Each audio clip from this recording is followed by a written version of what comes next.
আসসালামু আলাইকুম। আচ্ছা, আমার কথা ঠিকঠাক শোনা যাচ্ছে কিনা? আর স্ক্রিন শেয়ার করেছি যেটা, সেটা দেখা যাচ্ছে কিনা?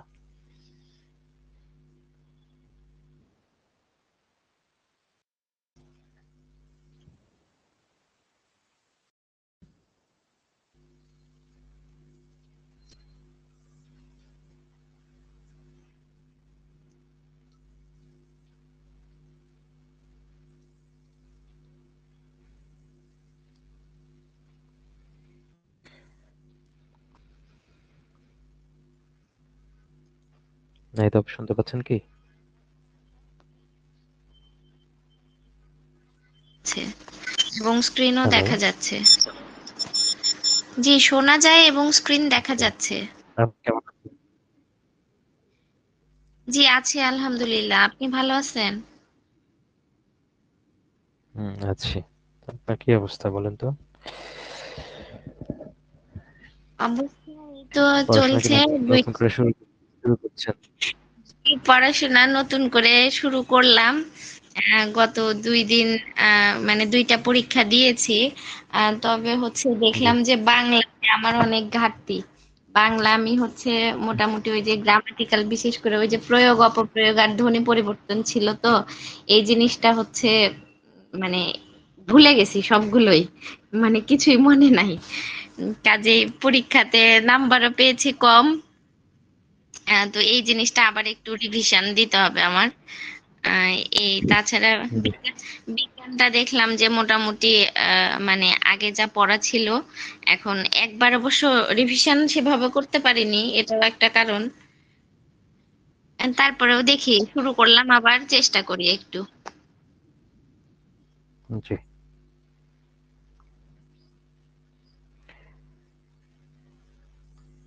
চেষ্টা করেন। যেহেতু বয়স বাড়াইছে, বয়স বাড়ানোর পর আপনার কথা মনে হয়েছে যে আবার দেন কিনা, না আগের চাকরিটাই কন্টিনিউ করেন।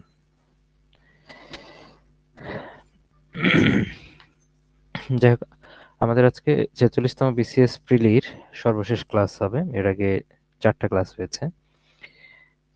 আজকে আমরা গাণিতিক যুক্তি, মানসিক দক্ষতা, সর্বশেষে নৈতিকতা, মূল্যবোধ এবং সুশাসন নিয়ে আলোচনা করব।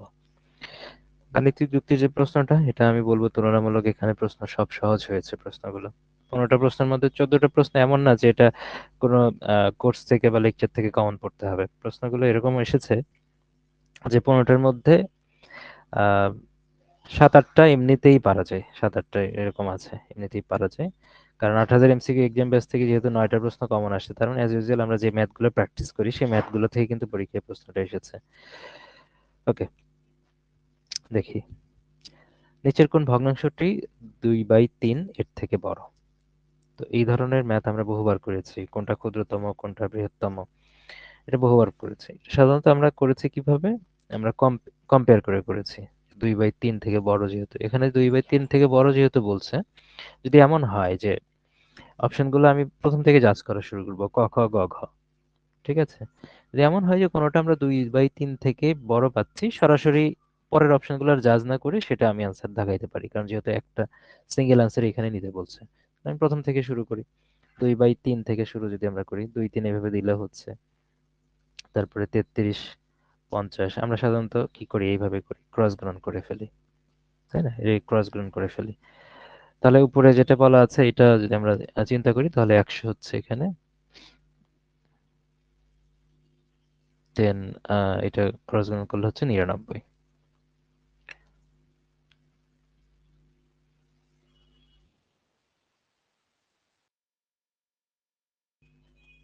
এটা 100 বড়। আমার মনে হয় এটা ক্যালকুলেট করা যেটা বলা আছে যে বাই 3, 99,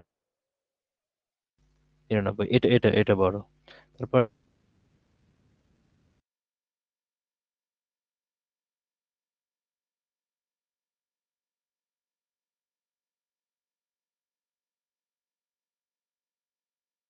বাই 11,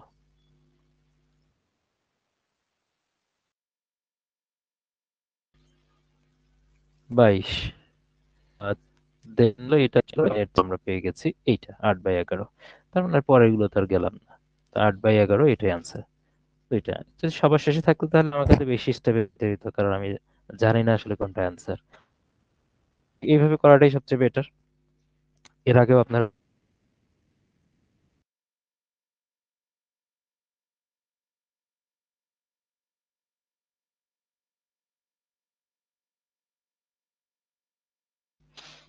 যার যার কারণে এটা, তারপর আসি বার্ষিক 5% হার পাই। 400 টাকার 2 বছরের চক্রবৃদ্ধি মূলধন কত? চক্রবৃদ্ধি মূলধন ক্ষেত্রে আমরা সরাসরি সূত্র অ্যাপ্লাই করতে পারি, সি দিয়ে করা যেতে পারে। কিন্তু সি দিয়ে করার একটা বড় অসুবিধা হচ্ছে যে যখন পাওয়ার আসে, পাওয়ার গুলো আবার নিচে নিয়ে এসে, তো এটা বড় অসুবিধা। সে ক্যালকুলেটর যেহেতু আমাদের কাছে নাই, সেক্ষেত্রে আমরা জানি যে এর আগের ক্লাসেও দেখিয়েছি যে আপনাদের প্রবলেম সলভিং একটা ক্লাসে দেখিয়েছিলাম যে এগুলো চক্রবৃদ্ধি গুলো সাধারণত আমরা সরল সুদ আকারেই আমরা এগুলো করব। যেহেতু সরল সুদ আকারে করব, তার মানে আমরা 1 বছর 1 বছর করে হিসাব করে 1 বছর সরল সুদ হিসেবে আমরা বের করে ফেলি। তো জানি যে উপরে সব গুণন ডিভাইডেড বাই 100, সব গুণন থাকে আর কি, এই অবস্থা গুণ অবস্থায় থাকে। তারপরে 400 মূলধন আছে 1 বছর, আর 5%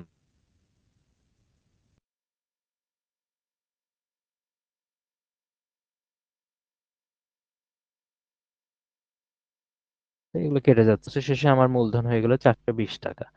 তাহলে 420 দিয়ে আবার পরের বছরটা চিন্তা করো, পরের 1 বছর এটা, পরের বছরে 5% ডিভাইডেড বাই 100, এটা ক্যালকুলেট করলে এটা দিয়ে এটা কেটে যাচ্ছে, এটা দিয়ে এটা কাটা যাচ্ছে, এটা এটা কাটলে হচ্ছে 21, অর্থাৎ 21 হচ্ছে। তার মানে চক্রবৃদ্ধি 4 বছর পরে মূলধনটা কত হলো, এরকম ভাবে এখানে যেরকম 1 বছর পরে মূলধন হলো 420 টাকা, আলটিমেটলি এখানে 420 ধরলাম, আর হচ্ছে পরবর্তীতে সুদ পাইলাম 21 টাকা। তাহলে 421 টাকা ইজ দ্য রাইট আনসার। এইভাবে করলে দ্রুত করা যাবে এগুলো। সরি,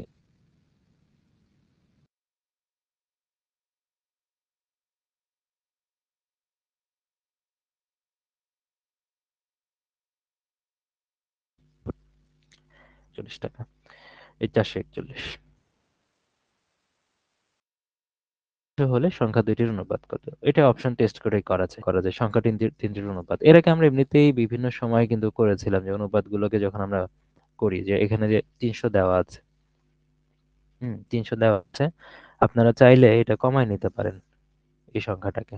কিভাবে কমায় নিতে পারেন? কারণ এখানে দেখেন রেশিও যেগুলো দেওয়া আছে, রেশিও গুলো সিঙ্গেল ডিজিটের, এখানে পূর্ণ সংখ্যাটা দেওয়া আছে 3টে ডিজিটের, হ্যাঁ ট্রিপল ডিজিটের দেওয়া আছে।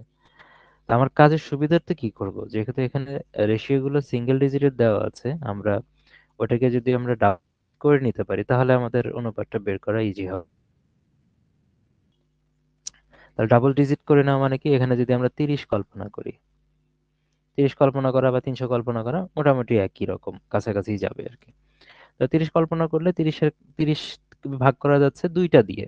খেয়াল করে দেখেন, এটা আমরা জানি অনুপাতগুলোকে যদি যোগ করে দেখেন, এটা যোগ করলে হচ্ছে 10, এটা যোগ করলে হয় হলো 5, আর এটা যোগ করলে হয় 8, এটা যোগ করলে হয় 7।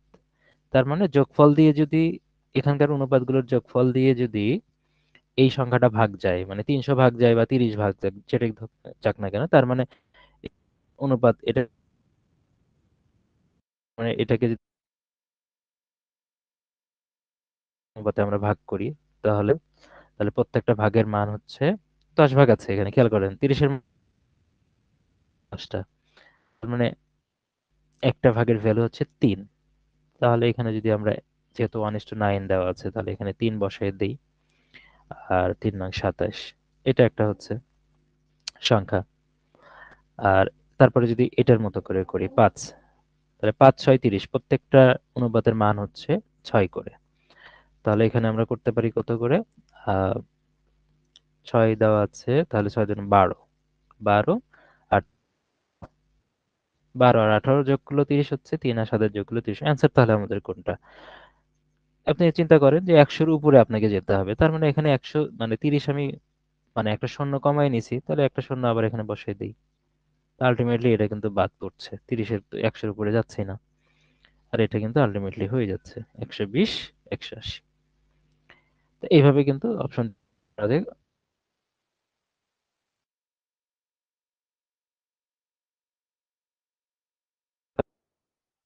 এক্সক্লুড করা যাচ্ছে। 4টা অপশনের মধ্যে 2টা অপশন আগেই এক্সক্লুড করা যাচ্ছে। আর 2টা অপশন থাকলে অনেক করতে পারবেন। আমি যতটুকু বোঝাইলাম এতটুকু সময়ও লাগবে না আপনাদের দেখাতে। ওকে। তারপর আসি x² - 7x + 12 less than equal 0 সমাধান সেট কত? লেস দ্যান ইকুয়াল 0 সমাধান সেট কত? আমরা এমনিতেই এগুলো মিডল টার্ম কিন্তু বহুবার করেছি। উৎপাদকে বিশ্লেষণ করার সময় মিডল টার্ম কিন্তু বহুবার করেছি। এটা করলে যে আমাদের মান এরকম আসে যে x-3 x-4 এটা ডেফিনিটলি আসে, এটা আপনি জানেন। এই মানটা আসে। এখন 0 এর চেয়ে ছোট বলছে আবার ইকুয়াল বলছে। 2টা মান। এখানে 2টা শর্ত আমরা জানি যে আবার এর একটা সিচুয়েশন থাকে যে গ্রেটার দ্যান ইকুয়াল থাকে বা গ্রেটার দ্যান এরকমও থাকে। 0 এর চেয়ে বড়। তো আমরা যদি বিপরীত জিনিসটা চিন্তা করি যে 0 থেকে বড়, এর আগে আপনারা হয়তো করেছেন যে 0 থেকে বড় কখন হয়? 0 থেকে বড় তার মানে হচ্ছে পজিটিভ মান আসতে হবে। হ্যাঁ? তো পজিটিভ মান কখন আসে? যদি 2টা পজিটিভ মান থাকে তাহলে পজিটিভ আসে। এটা আমরা জানি। আবার যদি 2টা নেগেটিভ মান আসে তাহলে সেক্ষেত্রেও কিন্তু একটা পজিটিভ মান চলে আসে। ঠিক আছে? আবার একটা পজিটিভ একটা নেগেটিভ আসলে নেগেটিভ মান চলে আসে। তাহলে এটা হয় উভয় ধনাত্মক উভয় ঋণাত্মক, এই কথাগুলো আমরা পড়েছি হচ্ছে গ্রেটার দেন এর ক্ষেত্রে। তাহলে অপোজিটে যখন থাকে তাহলে একটা ধনাত্মক একটা ঋণাত্মক এরকম একটা বিষয় থাকে, 0 এর চেয়ে ছোট যখন চলে যায়। যে একটা ধনাত্মক একটা ঋণাত্মক এরকম একটা চিন্তা করতে হয়। তার মানে এটার মধ্যে আমাকে চিন্তা করতে হবে একটা ধনাত্মক একটা ঋণাত্মক চিন্তা করতে হবে। তো ধনাত্মক এবং ঋণাত্মক চিন্তা করলে যেটা হবে যে আমরা কিন্তু আলটিমেটলি এখানে আমরা বুঝতে পারবো যে এটা রেশিওটা কত হচ্ছে, যে 3 থেকে শুরু 4 পর্যন্ত যাবে। 3 থেকে 4 3 থেকে 4 এখান থেকে যদি আমরা নর্মাল ইকুয়েশন করি, যে ইকুয়েশন দিয়ে যদি আমরা করি যে x এর মান হবে হলো একটা 3 আর একটা হলো 4।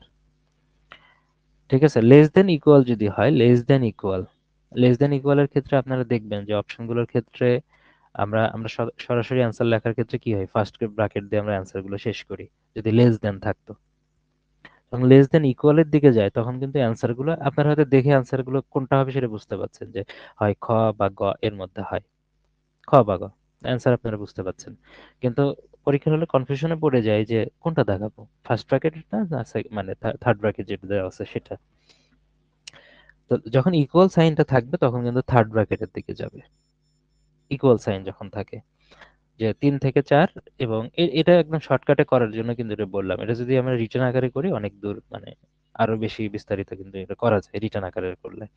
তাহলে এটা দ্রুত গতিতে বোঝার জন্য অ্যান্সারটা, তাহলে এটা 3 4 এটা অ্যান্সার আপনি বুঝতে পাচ্ছেন, তাহলে এটা কোনটা হবে? কারণ এটা পজিটিভ ভ্যালু চলে আসে এগুলোতে 3 4, তার মানে এটা তখন হয় রাইট অ্যান্সার। আর আপনি যদি বিশ্লেষণ করে করেন যে একটাকে একবার ধনাত্মক ধরবেন আর একটাকে ঋণাত্মক ধরবেন, অর্থাৎ ধনাত্মক আর ঋণাত্মক ধরা মানে কি, যে একবার জিরোর চেয়ে বড় ধরবেন একটাকে, এটাকে যদি জিরোর চেয়ে বড় ধরেন এটাকে জিরোর চেয়ে ছোট ধরতে হবে, পরের বার এটাকে বড় ধরতে হবে এটাকে ছোট ধরতে হবে, ধরে ক্যালকুলেশন করলে কিন্তু মান ওই একই রকম আসবে, রেঞ্জের মধ্যে আসবে। যে 3 থেকে 4-এর মধ্যে মানটা চলে আসবে, 3 থেকে 4-এর মধ্যে যে রেঞ্জটা আসবে সেই রেঞ্জটাকে যদি আপনি ইকুয়াল সাইন দিয়ে বোঝাইতে চান আলটিমেটলি আপনাকে এই থার্ড ব্র্যাকেটটাই ব্যবহার করতে হবে। যে কোনো সিস্টেমে করা যায়। তো এটা দ্রুত গতিতে করার সিস্টেমটা এটা। দেন আসি পরেরটা, সরাসরি সূত্র থেকে দিয়েছে। সূত্র থেকে বলা চলে, হ্যাঁ সূত্র থেকেই দিয়েছে এটা। যে 2টা মান দেওয়া আছে x² y² z² = 2 দেওয়া আছে, দেন দেওয়া আছে xy yz zx = 1 আর এটার মান কত। তো এটাকে আমরা বিশ্লেষণ করলেই হচ্ছে, এটাকে যদি আমরা ভাঙাই তাহলে একটা বড় সূত্র হয়ে যাচ্ছে x² প্লাস 4, আমি একবারই করে ফেললাম 2ab যেহেতু, তাহলে 4xy প্লাস 2y² মানে 4y² একবারে, plus y² plus 4yz plus 4z² plus z² plus 4zx plus 4x²। খেয়াল করেন তাহলে এখানে x আছে হলো 5টা, তার মানে আমরা 5 x² থাকবে 5টা, y² 5টা থাকবে, z² 5টা থাকবে। একটা দেখে আমরা বুঝতে পারছি এখানে x আছে 5টা, মানে 5টা আমরা ধরে নিলাম একবারে। তারপরে x² plus y² plus z²। আবার দেখেন xy কিন্তু একটাই আছে, yz zx, তার মানে 4 এখানে কমন যাচ্ছে, তার মানে 4 into xy plus yz plus zx। বাস এই দুইটার মান তো দেওয়াই আছে, তো জাস্ট এখানে বসাই দেওয়া। তাহলে এখানে সরি এটার মান দেওয়া হচ্ছে 2, এটার মান দেওয়া আছে 1। তাহলে 10 আর 4 14। ব্যাস। দেন আসি এইটার মানটা, এটা আমরা অপশন টেস্ট করব। অপশন টেস্ট করলে অ্যান্সার চলে আসবে। দুইটাকে ইকুয়েশনে না ফেলে সরাসরি অপশন টেস্ট করলেই হচ্ছে।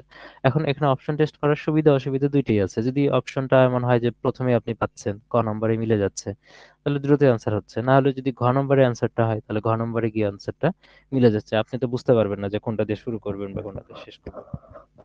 হ্যাঁ, এইটা। তো দুইটা অপশনের মধ্যে যেহেতু এখানে একটা জিনিস যদি খেয়াল করেন যে যে দুইটা অপশন টেস্ট করা লাগবে কিনা আপনার, মানে সরি দুইটা অপশন বলতেছি যে এখানে দুইটা সমীকরণ আপনাকে টেস্ট করতে হবে কিনা। শুরুতে যদি দেখেন যে একটা সমীকরণ, প্রথম সমীকরণ দিয়ে আপনি যদি কমফোর্টেবল হন যে প্রথম সমীকরণটা ইজি আমার জন্য, তাহলে প্রথম সমীকরণ দিয়ে যদি দেখতেছেন যে ক নম্বর এলাও হচ্ছে না, খ নম্বর এলাও হচ্ছে না, এভাবে যদি না হয়, যদি গ নম্বরে এলাও হচ্ছে, আবার দেখলেন গ নম্বরে এলাও হওয়ার পরে আবার সেকেন্ড সমীকরণ দিয়ে এলাও করছে না, তাহলে তো ঘতে যেতে হবে। এইভাবে আমরা দ্রুত গতিতে আগাইতে পারি। একসাথে যদি দুইটা নিয়ে আমরা চিন্তা করবো, ব্যাপারটা এরকম না। প্রথমে এটা দিয়ে যদি চিন্তা করি, তো এখানে আপনি সরাসরি ক্যালকুলেশনটা বসাই দিবেন।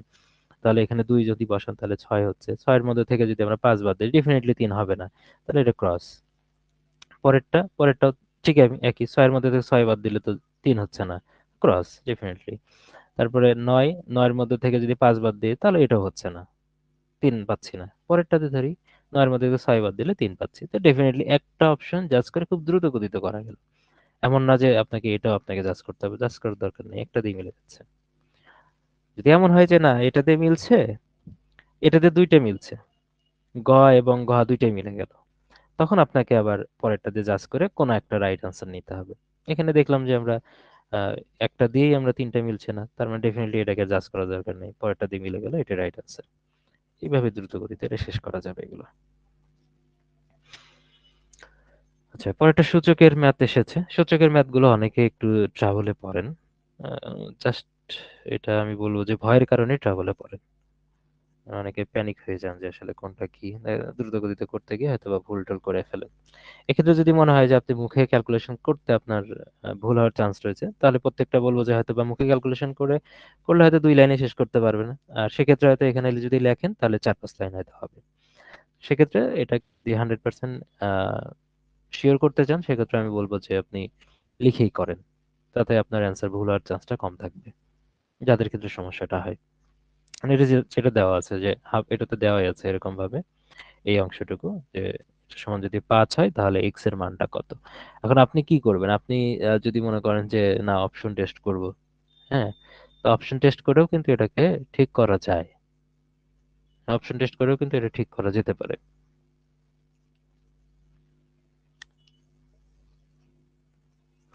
দেখেন, নর্মাল ওয়েতে আমি যাই, সেটা হচ্ছে হাফ দেওয়া আছে। হাফ মানে কি, মানে 2 এর পাওয়ার 1।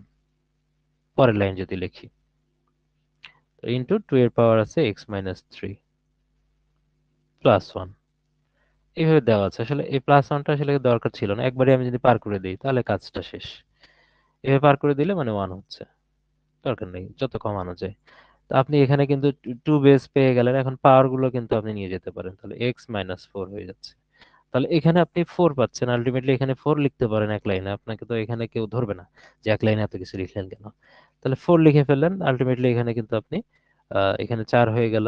তারপরে এখানে আপনি এটাকে ভাঙায় নিতে পারেন। যদি এক্স এর মান নিয়ে আসতে হবে, এক্সটাকে ফ্রি করতে হবে, এক্সটাকে এখানে ফ্রি করে ফেলতে হবে। তাহলে এখানে যেহেতু এক্স এর মান নিয়ে আসতে হবে, এখানে আমি সরাসরি 4 লিখলেও হবে, হবে সমস্যা নেই। তাহলে 2 পাওয়ার এক্স, আর যেহেতু এখানে -4 আছে, তার মানে এখানে 2 পাওয়ার 4 এখানে দিতে পারেন 4। তাহলে 2 পাওয়ার 4 করলে 16 হচ্ছে। তাহলে 2 পাওয়ার এক্স, এটা আসলে বিভিন্নভাবে করা যায়। আপনি যদি মনে করেন যে না এখানে আমি 2 পাওয়ার স্কোয়ার করে নিব, করা যাবে, সরাসরি শেষ, আর কিছু করাই লাগবে না, এগুলো বাদ দেন।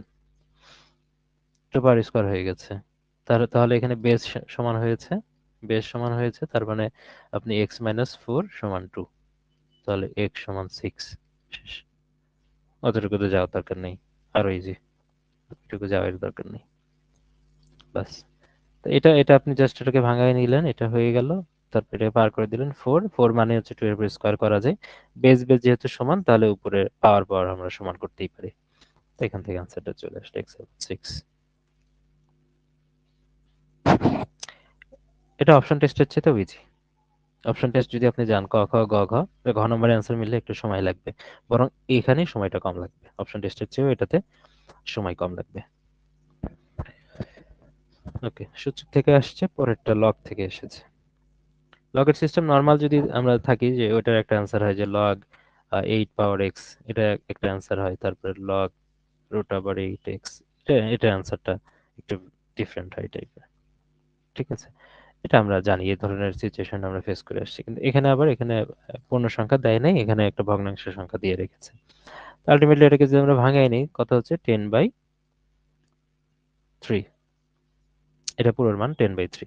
তাহলে আপনি পরের ইয়েতে এটাকে লগটাকে আপনাকে এটা ট্রান্সফার করে দিতে পারেন এক্স এর মানটাকে রেখে। তাহলে তাহলে এক্স সমান √8 পাওয়ার 10/3, বাস, √8/10/3। তো এইভাবে যদি করেন তাহলে, হ্যাঁ, কোশ্চেন পেপার দাঁড়াও, হ্যাঁ পড়াচ্ছি।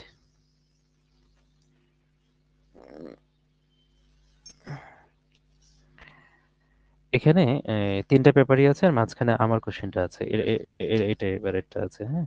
তো এটা সিকিউর করে যাতে এটা না হারাই, হ্যাঁ। হ্যাঁ, হ্যাঁ, তিনটা পার্টি আছে এখানে। হুম, ঠিক আছে, দরজা লক করে যেও।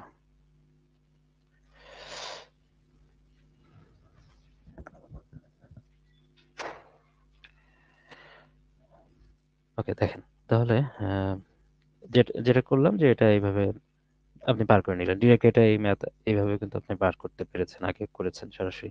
তাহলে পরেরটাতে কি করবেন, যেহেতু এখানে পাওয়ার দেওয়া, সরি এখানে রুট দেওয়া আছে, রুটটাকে আমরা ভাঙাইতে পারি, এখানে রুটটাকে ভাঙাইতে পারি, বা দুইটা একসাথেও করা যেতে পারে। আবার আপনি যদি মনে করেন না 2 এর উপরে পাওয়ারটা করে নেবেন, মানে 2 এর উপরে যদি 3 করি তাহলে 8 হয়ে যাচ্ছে, দুইটা একসাথেও করা যায় এবার চাইলে।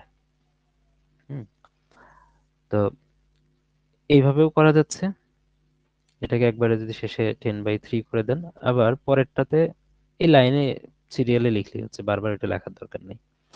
তাহলে এখানে আপনি এবার রুট মানে কি, হাফ, রুটের ভ্যালু হচ্ছে হাফ।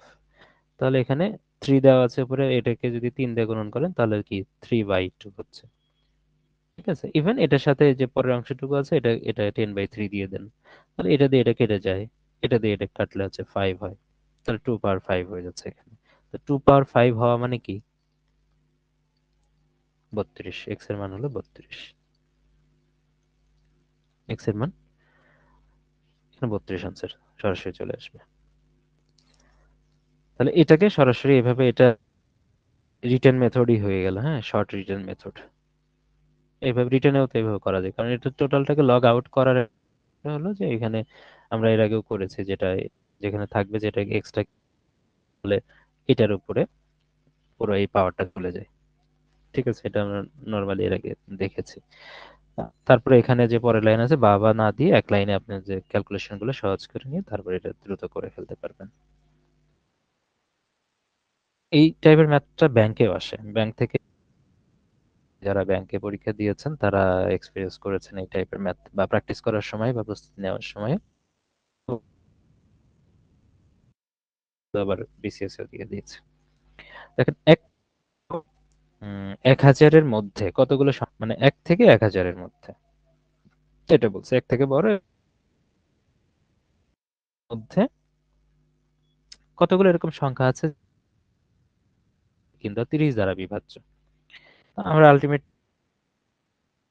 ভাগ করা যাচ্ছে কতগুলো সংখ্যা আছে এরকম, তাহলে 1000-কে আমরা 1 থেকে 11টাই আছে, 1000 সংখ্যা আছে, তাহলে আছে কতগুলো। তো খেয়াল করে দেখেন, এটা দিয়ে এটা কাটবে, আর 100কে যদি 3 দ্বারা ভাগ করি তাহলে 33.3 চলে আসে। অর্থাৎ এখানে আমাদের টোটাল সংখ্যা আমরা 33 ধরবো, কারণ এখানে যে 5 পার হইতো তখন আমরা পরেরটা চিন্তা করতাম। তাহলে 33টা আছে। এবার আসেন যে বিভাজ্য 16 কত?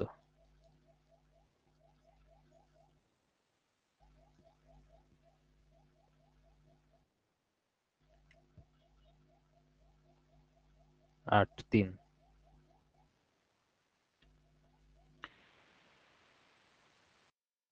দশক 40।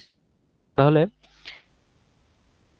লসাগু দিয়ে ভাগ করতে, পরের স্টেপ হচ্ছে লসাগু দিয়ে ভাগ করা, মানে কমন জিনিস নিয়ে ভাগ করতে হবে। জিনিস আমরা এখানে ভাগ করা মানে হচ্ছে যে এটা 30 দ্বারা বিভাজ্য হবে, 16 দ্বারা বিভাজ্য হবে না।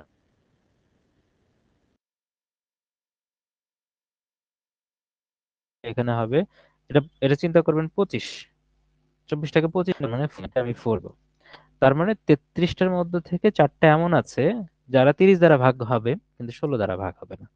তার মানে অ্যান্সারটা হলো 33 মাইনাস 4, এটা হচ্ছে 29। তাহলে 29 এখানে কিন্তু অপশনে দেওয়া নাই, তার মানে এটাতে অপশন রাইট অ্যান্সার নাই এখানে। এরকম থাকে অনেক সময়, অপশন রাইট অ্যান্সার না থাকলে এখন সেটা দাগানো যাবে না আর কি। অনেক সময় করে অ্যান্সার বের করলেন, সময় নষ্ট হয়ে গেল, আপনি অ্যান্সারই খুঁজে পাইলেন না। এটা টোটাল ভাগ্যের দোষ।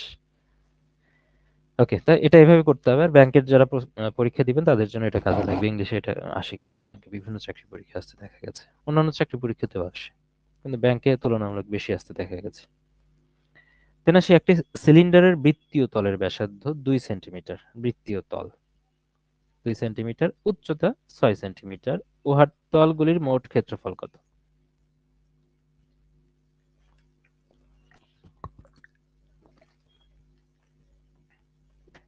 দেখেন, সিলিন্ডারের তলগুলির মোট ক্ষেত্রফল মানে, তলগুলির মোট ক্ষেত্রফল মানে কি সমগ্র তলের ক্ষেত্রফল। আলটিমেটলি এখানে অন্য কিছু না, আপনার সরাসরি সূত্রটা জানা লাগবে। সিলিন্ডারের সমগ্র তলের ক্ষেত্রফল কত? 2 পাই আর প্লাস এইচ, এটা আপনি জানেন। তো এখানে বাদ বাকি ডেটাগুলো দেওয়া আছে। 2 পাইটা লিখবেন। এখানে কিন্তু পাইটাকে ভাঙানোর কোনো দরকার নেই। এমন হতে পারে যে আপনি শুরুতেই পাইটাকে ভাঙাই দেখছেন, ভাঙানোর দরকার নেই। এখানে প্রশ্নের মধ্যে কিন্তু পাই দেওয়া আছে অপশনগুলোর মধ্যে, তার মানে পাইটাকে ভাঙানোর কোনো দরকার নেই। তবে ব্যাসার্ধ দেওয়া আছে এখানে 2, তাহলে ইন্টু 2 আর 2 + 6, তাহলে আলটিমেটলি এখানে হয়ে গেল। এখানে দেখেন, এখানে 8 আর দেখুন 16, 16 32, তাহলে 32 পাই, এটা আনসার। বললাম যে অঙ্কগুলো এসেছে, ম্যাক্সিমাম অঙ্কগুলো সব ছোট ছোট, আর যেটা মনে হয় একটু বড় টাইপের সেগুলো কিন্তু সরাসরি সূত্র থেকে, যে সরাসরি সূত্র বসাই দিলেন, এখানে অন্য কিছু না, অন্য কিছু ইমপ্লিমেন্টেশন করে এখানে কোনো মানা না যে এখানে ব্যাস থাকলো সেটাকে ব্যাসার্ধ বানানো লাগছে, বা উচ্চতা সরাসরি দেওয়া নাই, এটা তো হয়তো হেলানো উচ্চতা দেওয়া আছে, এরকম এল এর মান এরকম কিছু দেওয়া নাই। অনেক সময় যে আমরা সরি কোনকের ক্ষেত্রে করি, কোনক থাকলে তখন হেলানো উচ্চতার ব্যাপারটা আসতো, যে হেলানো উচ্চতা থেকে ওখান থেকে এইচ এর মানটা নিয়ে আসতে হলো। তো এরকম সিস্টেম না, সরাসরি কিন্তু এখানে অ্যাপ্লাই করা যাচ্ছে। পরেরটাতে আসি। কোন একটি ত্রিভুজের দুইটি কোণের পরিমাণ 28 ডিগ্রি এবং 62 ডিগ্রি, ত্রিভুজটি কোন ধরনের? এটা বহুবার আপনারা করেছেন। 28 আর 62 যোগ করলে 90 ডিগ্রি হচ্ছে, তার মানে আরেকটা কোণ বেঁচে থাকলে সেটা ডেফিনেটলি 90 ডিগ্রি। তিন কোণের সমষ্টি 180 ডিগ্রি, তা দুইটা কোণ যদি আমরা যোগ করে 90 ডিগ্রি পাই, আর একটা কোণ ডেফিনেটলি 90 ডিগ্রি হবে, তাহলে যে কোনো একটা কোণ 90 ডিগ্রি হওয়া মানে সেটা সমকোণী ত্রিভুজ। এটার জন্য অন্য কিছু জানার দরকার নেই। তিন কোণের সমষ্টি 180, তাহলে যেহেতু দুইটা নিয়ে আমরা 90 পেয়ে গেছি, আর একটার মান 180 ডিগ্রি, সরি আরেকটার মান 80 ডিগ্রি, সরি 90 ডিগ্রি হবে। তো ডেফিনেটলি দুইটা মিলে 180 ডিগ্রি, তার মানে একটা কোণ ডেফিনেটলি সমকোণ। এতে চলে আসবে। 4 সেন্টিমিটার বাহু বিশিষ্ট বর্গক্ষেত্রে পরিলিখিত বৃত্তের ক্ষেত্রফল কত? পরিলিখিত বলেছে কিন্তু, বর্গক্ষেত্রে পরিলিখিত বৃত্তের ক্ষেত্রফলটা কত? পরিধি দিয়ে লিখিত সেটা হচ্ছে পরিলিখিত, এটা মনে রাখবেন। পরিধি দিয়ে লিখিত সেটা হচ্ছে পরিলিখিত। আবার যদি বলা হয় বৃত্তের অন্তর্লিখিত, দুইটা কিন্তু একই জিনিস যাচ্ছে, ভাষা শুধু চেঞ্জ। আপনি যদি বৃত্তের মধ্যে যদি লেখেন কিছু, ধরেন, সরি সমস্যা হচ্ছে কোথায়, বৃত্তের মধ্যে যদি লেখেন কিছু, সেটা হচ্ছে বৃত্তের অন্তর্লিখিত। আর বর্গক্ষেত্রের বাইরে যদি কিছু লেখেন, পরিধিতে যদি কিছু লেখেন, তাহলে হবে এই বর্গের পরিলিখিত। আলটিমেটলি এই জিনিসটা কিন্তু একই, ভাষা শুধু চেঞ্জ এখানে। 4 সেন্টিমিটার বাহু বিশিষ্ট বর্গক্ষেত্রে পরিলিখিত বৃত্তের ক্ষেত্রফল কত? এখানে বৃত্তের ক্ষেত্রফল চেয়েছে, তার মানে আমাকে আলটিমেটলি এখানে এটা 4 সেন্টিমিটার, বুঝতেই পারছি এটা প্রত্যেকটা বাহু হচ্ছে 4 সেন্টিমিটার, 4 সেন্টিমিটার, 4 সেন্টিমিটার। তাহলে এটা আপনি বৃত্ত দিয়ে দেন এখান থেকে। আচ্ছা, বৃত্ত হইলো না, এটা কানেক্ট করতে গিয়ে বৃত্ত আর হইলো না, সরি। এটাকে চিন্তা করি আমরা, হ্যাঁ, 4 4 4 4 এটাকে চিন্তা করি। তো পরিলিখিত বৃত্তের ক্ষেত্রফল কত? তো বৃত্তের ক্ষেত্রফল আপনি এমনিই জানেন যে বৃত্তের ক্ষেত্রফল হচ্ছে পাই আর স্কয়ার, আপনাকে এটাতে পৌঁছাইতে হবে। পায়ের মানটা দেখেন অপশনের মধ্যে প্রত্যেকটা জায়গায় পাই দেওয়া আছে, তখন পায়ের মান নিয়ে আপনাকে টেনশন করতে হবে না, এখানে আপনার আর এর মানটা আনতে হবে। আর এর মানটা পেলে আপনি অ্যান্সারটা পেয়ে যাচ্ছেন। তাহলে আর এর মানটা আনবেন কই থেকে? বৃত্ত থেকে আর এর মানটা, সরি, এই বর্গক্ষেত্র থেকে আর এর মানটা আপনাকে নিয়ে আসতে হবে। এটার মানটা আপনি জানেন। আর যদি এই দিক দিয়ে আপনি কর্ণটাকে আঁকাইয়া দেন, তাহলে আলটিমেটলি এখানে কিন্তু এটা পেয়ে যাচ্ছেন। তো কর্ণের দৈর্ঘ্যটা আমরা জানি, কর্ণের দৈর্ঘ্য থেকে আপনি আলটিমেটলি এখানে আর এর মানটা নিয়ে আসতে পারবেন। কর্ণের দৈর্ঘ্য কি জানি আমরা? বর্গক্ষেত্রে কর্ণের দৈর্ঘ্য, এখানে কিন্তু কর্ণের দৈর্ঘ্যটা ফ্যাক্ট করবে, কারণ এখানে বাহু দেওয়া আছে, মাঝখানে কর্ণ, কর্ণ হলে এখানে কিন্তু আমরা ব্যাসার্ধটা বের করতে পারবো। আলটিমেটলি এখানে কর্ণ হলে ব্যাসার্ধ বের করা যাবে। তাহলে কর্ণের দৈর্ঘ্য হচ্ছে √2a, √2a। তাহলে √2 দেওয়া আছে, আর এর মান মানে কি? এর মান হচ্ছে এই বাহু, প্রত্যেকটা বাহু, তার মানে 4, মানে 4√2, 4√2, তার মানে হচ্ছে এই পুরোটার মান, কর্ণের দৈর্ঘ্যের মান হচ্ছে 4√2 কর্ণ। তো কর্ণটা মানে কি? এটা পুরোটা ব্যাস। তাহলে ব্যাস যদি হয় 4√2, তার মানে ব্যাসার্ধ অর্ধেক, এর অর্ধেক হবে কি? 2√2, মানে আর এর মান 2√2। এটা এখান থেকে এটাই বের করার সিস্টেম ছিল। তা আপনি পেয়ে গেলেন, তার মানে এখানে পাই লিখবেন, আর 2√2 উপরে যদি আপনি স্কোয়ার করে দেন, আপনি আলটিমেটলি এখানে রুটটা ভ্যানিশ হয়ে যাচ্ছে, আর 2 এর উপর স্কোয়ার করলে হচ্ছে 4 হয়ে যাচ্ছে, তার 4 দুগুণে 8 হয়ে যাচ্ছে। তো ডেফিনেটলি এখানে 8 পাই। প্রশ্ন সবগুলো ইজি ইজি প্রশ্নই ছিল, জাস্ট এই বিষয়গুলো একবার প্র্যাকটিস থাকতে হবে।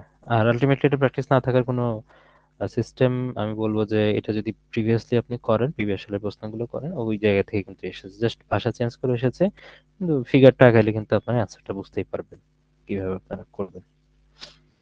কণিক শব্দটির অক্ষরগুলো নিয়ে গঠিত বিন্যাস সংখ্যা কত? কণিক এখানে 5টা আছে, তাহলে 5 ফ্যাক্টোরিয়াল ডিভাইডেড বাই, এখানে কোনো কমন আছে কিনা? হ্যাঁ, কমন আছে, আমরা দেখতে পাচ্ছি যে এখানে সি কমন আছে, দুইটা কমন আছে, তাহলে 5 ফ্যাক্টোরিয়াল আর 2 ফ্যাক্টোরিয়াল। এটাকে যে আপনারা 5 4 3 2 ফ্যাক্টোরিয়াল দিয়ে 2 ফ্যাক্টোরিয়াল দিয়ে দিলেন, কেটে গেল, 3 4 12, 12 5 12 60, তাহলে आंसर হলো 60। তো গঠিত বিন্যাস সংখ্যা এটাই। এই যে বিন্যাসের অঙ্ক, যেটা ক্যালকুলেটর দিয়ে করতে হয় মানে রিটেনে, বা আমরা দেখেছি প্রিলিতেও অনেক কঠিন কঠিন বিন্যাসের অঙ্ক দেয়া থাকে, তো এটা একদম ইজি, মুখে করা যায়।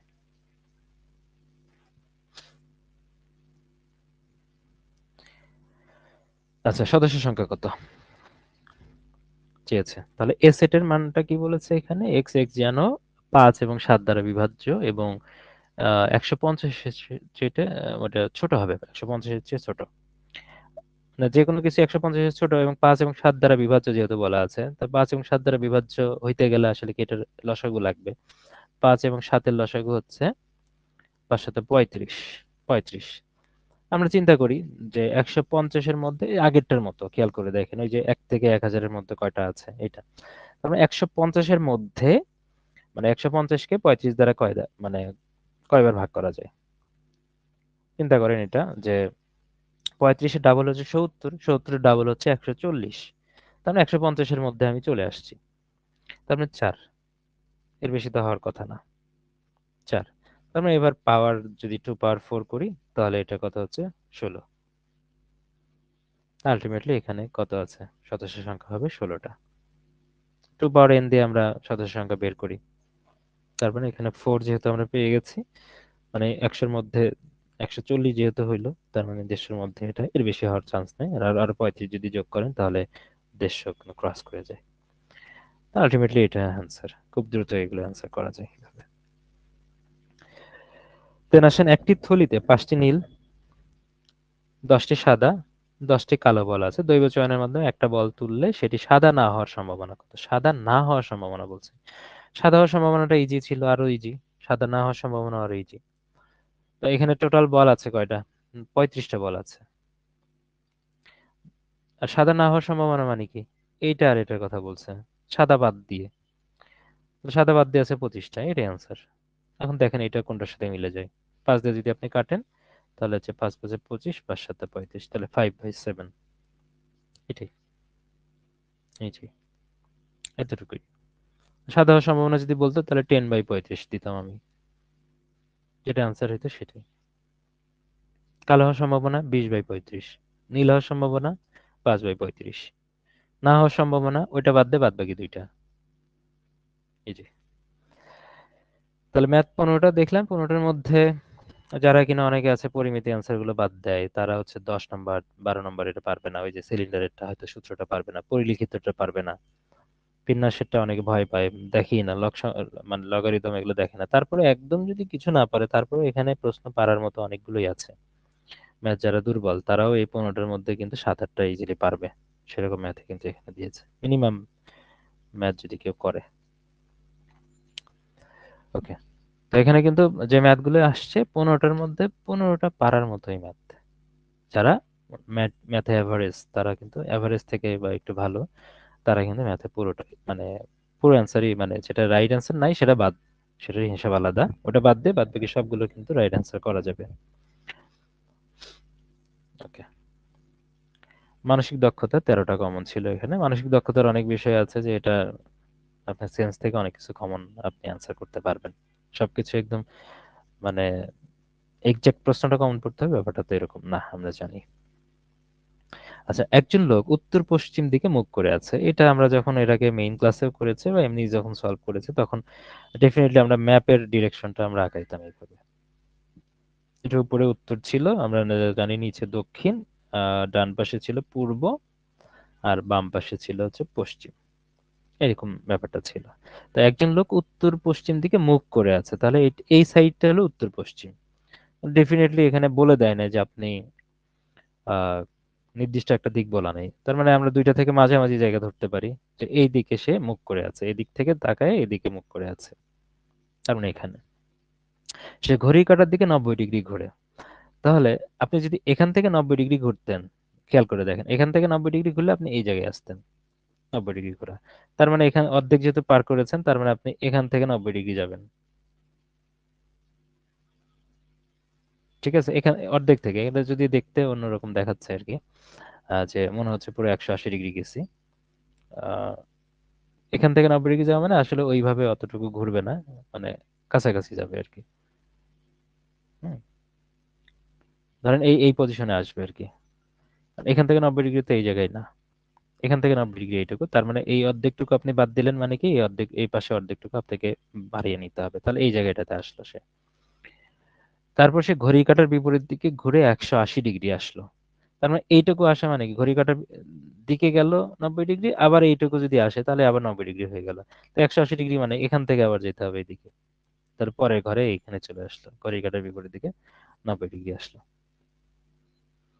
তারপর আবার একই দিকে আরো 90 ডিগ্রি, তাহলে এখান থেকে আবার একই দিকে আরো 90 ডিগ্রি, তাহলে এখানে আসলো আবার। তাহলে এখন কোন দিকে মুখ করে আছে, আপনি মুখ কোন দিকে, এটা দক্ষিণ সাইড, এটা পূর্ব সাইড, তার মানে তার মুখ করে আছে দক্ষিণ পূর্ব দিকে। ব্যাস, দক্ষিণ পূর্ব দিকে। ওই একই কথা, একদম স্ট্রেট লাইন উত্তর দক্ষিণ না বলে এর উত্তর পশ্চিম উত্তর এরকম কিছু বলেছে আর কি। ঠিক আছে, জাস্ট এই জায়গাটা ওই আগের যে সেন্সটা বেসিক যেটা আছে ওই বেসিকটাকে কাজে লাগিয়ে আপনাকে অ্যান্সার করতে হবে।